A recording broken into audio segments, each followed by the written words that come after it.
एक भक्त कहता है, गोविंद हम भी इस दुनिया के लिए बहुत आंसू बहाए थे, पर इस दुनिया में उसकी कोई कीमत नहीं लगी। तो आज आपके दरबार में है करुणा निधान, हम उन्हीं अश्रु मोती की कीमत जानना चाहते हैं कि आप क्या कीमत लगाते हो दुनिया में, तो इसकी कोई कीमत नहीं लगी। चले बिकने ये मोती अश्रु के मुझसे यूं कह करके कि अब देखेंगे करुणा सिंधु का बाजार थोड़ा सा।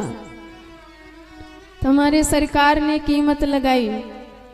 भगवान ने कहा ये तेरे अश्रु इतने अनमोल हैं, कीमती हैं कि मैं इन आंसुओं के बदले में अपने आप को बेच सकता हूँ, कोई कीमत नहीं लगा सकता हूँ, इतने अनमोल हैं।